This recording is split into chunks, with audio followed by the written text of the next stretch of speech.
Documento 124.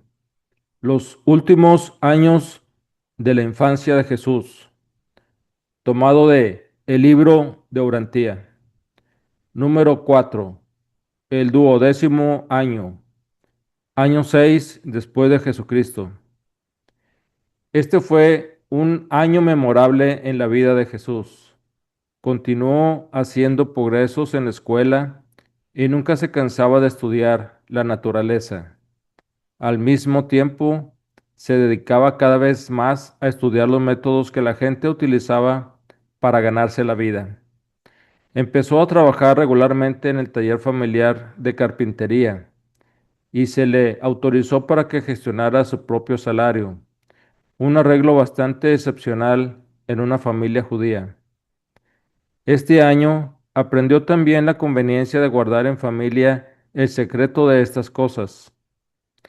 Se iba siendo consciente de la manera en que había causado perturbación en el pueblo y, en adelante, se volvió cada vez más discreto, ocultando todo lo que contribuyera a ser considerado como diferente de sus compañeros.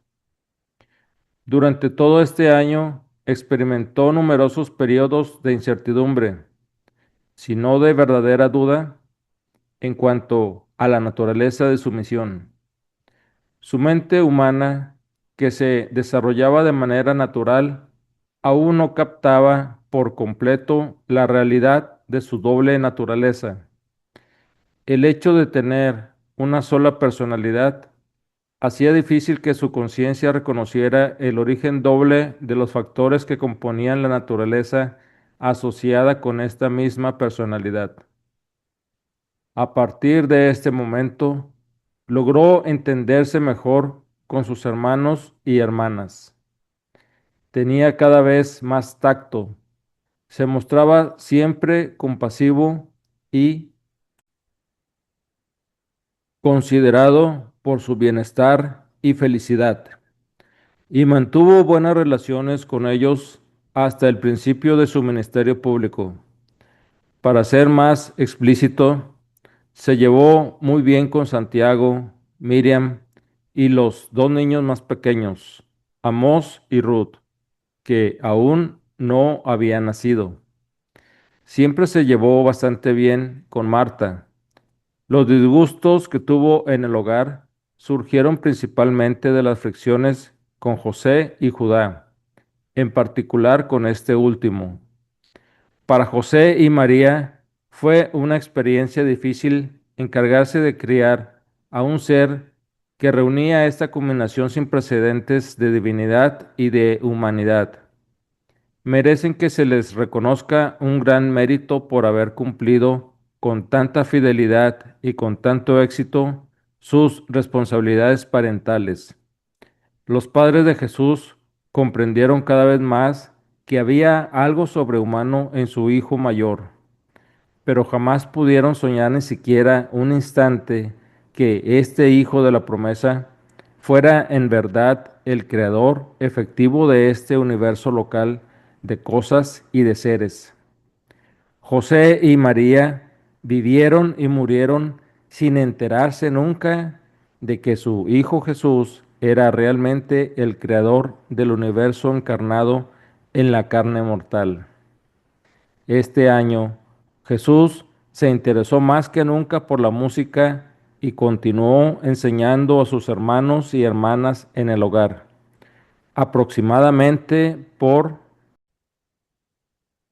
esta época, el muchacho se volvió profundamente consciente de la diferencia de puntos de vista entre José y María respecto a la naturaleza de su misión.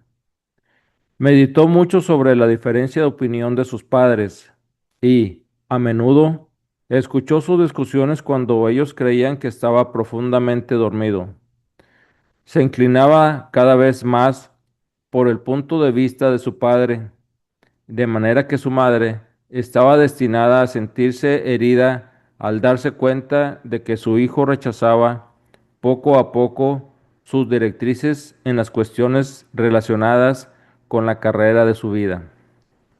A medida que pasaban los años, esta brecha de incomprensión fue incrementándose.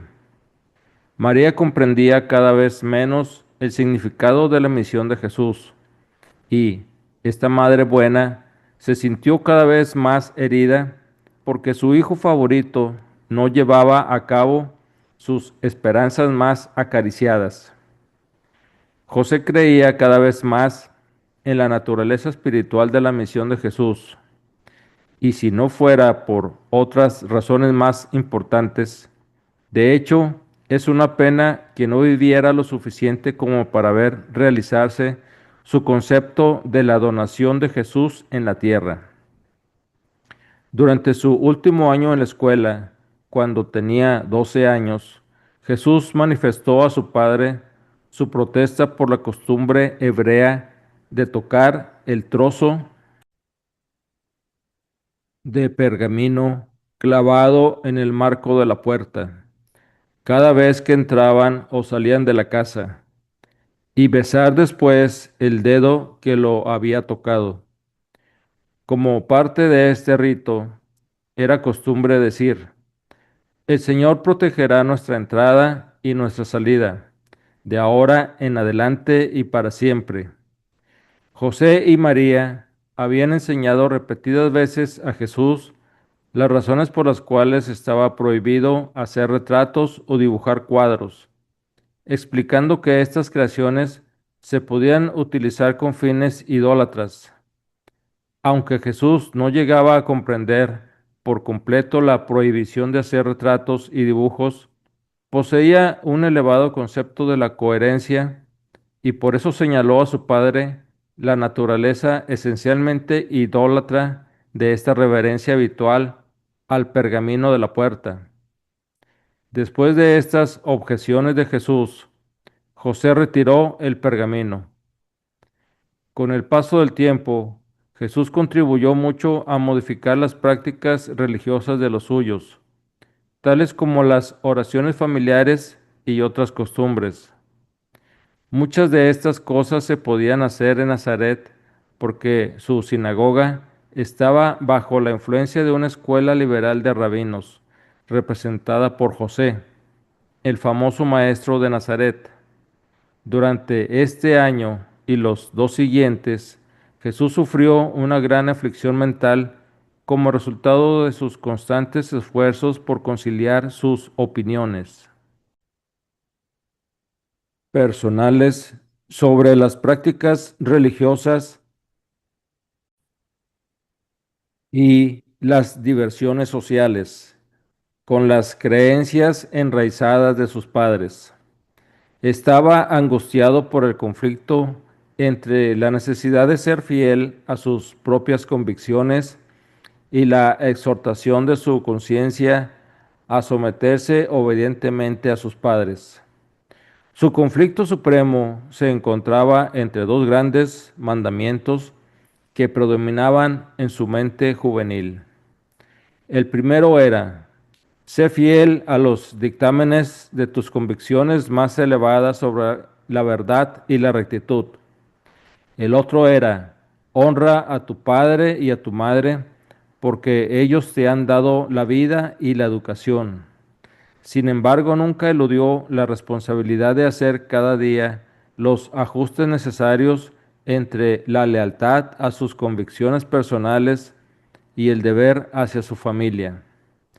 Consiguió la satisfacción de fundir cada vez más armoniosamente sus convicciones personales con las obligaciones familiares, en un concepto magistral de solidaridad colectiva basada en la lealtad, la justicia, la tolerancia y el amor. Hasta la próxima.